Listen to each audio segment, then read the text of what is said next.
the Opubco Studios in Oklahoma City. You're watching the Press Row. I'm Jenny Carlson here with Barry Trammell, and we're back from the NBA playoffs. We were on the road for a while, but now it's time for We Pick 'em. And Barry, we've got some NBA. We've also got some other stuff. This is kind of a big week, so let's get right to it. With the Belmont Stakes, there's a Triple Crown at stake in the Belmont on Saturday. Barry, who you got in this race? Well, I'm going to pick this horse race the way I always pick horse races. I go with my favorite name of the horse. And I actually sort of like California Chrome, but not as good as Matterhorn. I'm going with Matterhorn. I even like the jockey's name, Bravo, J. Bravo. I was hoping it was Johnny Bravo, but unfortunately it's just Joe Bravo. But I'm going to go with Matterhorn. The truth of the matter is I think it'd be great if California Chrome could win. But for what is it now, 70? We're talking about 36 years.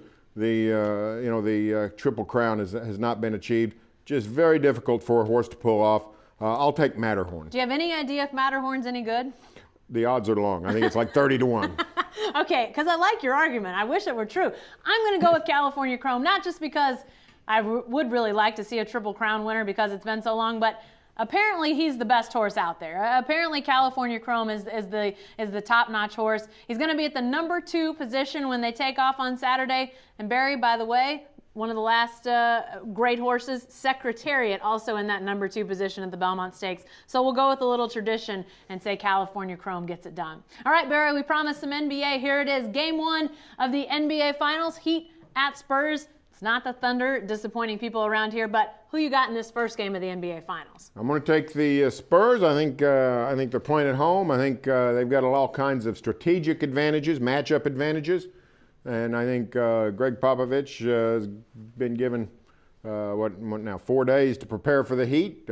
He prepared well last year. I think the Spurs get it done in Game 1. Yeah, I'm going Spurs in this one as well. And, it's interesting. The Heat are sounding like the underdog in this series, talking about some things that the Spurs have said and the way people have talked about last year and the fact that the Spurs were so close to winning it, that the Heat were lucky to win it.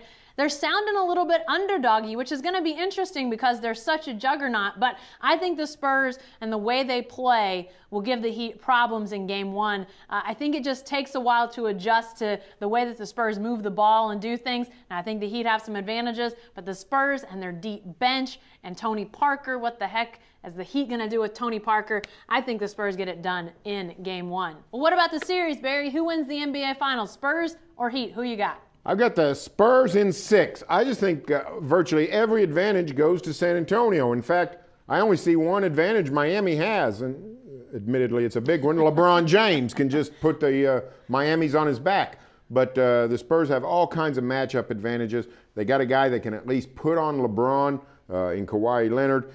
They've got the inside strength with Tim Duncan. He really hurt the Miami last year. I think the Miami Heat have an offense that doesn't really take advantage of the Spurs' weakness. Tony Parker, they can sort of hide Tony on Mario Chalmers. So a lot of things working well, I think, for the Spurs in this series. Yeah, and I agree. I think the Spurs are going to win this thing, and maybe I'm just a little bit clouded by last year. I mean, I know this is a new year, a different year, but if you look at last year and how close these two teams were, and then you look at this year, and I think the Spurs are a better team than they were a year ago, and I'm not sure the Heat got any better. I'm not saying that that's necessarily bad because I think they're extremely talented, extremely good, but if you look at the Spurs, and especially those players around the big three, I think you'll see that, everybody from Thiago Splitter to Danny Green to Kawhi Leonard, I think they're all better. Boris Diaw, just on down the list, and that is going to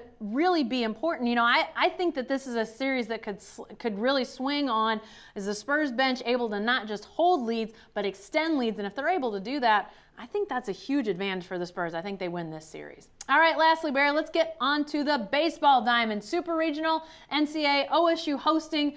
For the first time, they've got UC Irvine. Who wins this Super Regional? Well, I'm going to take the Cowboys. I think playing at home, the bracket came out. Oklahoma State looked like it might have to go to Corvallis, Oregon, play at Oregon State.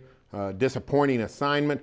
Oregon State gets upset, so Cal Irvine wins that regional and has to come to Stillwater. Now the Irvines, the Anteaters, might very well have their number one alum in the building, Scott Brooks. Went to Cal Irvine. He could make the short drive from Oklahoma City to Stillwater, cheer on his alma mater. But even if that happens, I think the Cowboys get it done and go to Omaha. Scott Brooks doesn't have any eligibility left, I don't think. No, I don't think so. Yeah, I think he's out of the loop. But maybe he provides some encouraging words. But I think the Irvines are going to need it because I like OSU to win this Super Regional as well. I just think that they, honestly, if you look at their body of work in the regular season, they were probably as good as most of those national seeds that fell in the 6, 7, 8 range. But for whatever reason, they got pushed down further. One of the biggest questions out there on a fairly regular basis is what is the NCAA Baseball Selection Committee basing things on? It's always sort of been cloudy. It seems to rear its ugly head quite often. So OSU always seemed like one of the best, say, top 10 teams in the country for sure.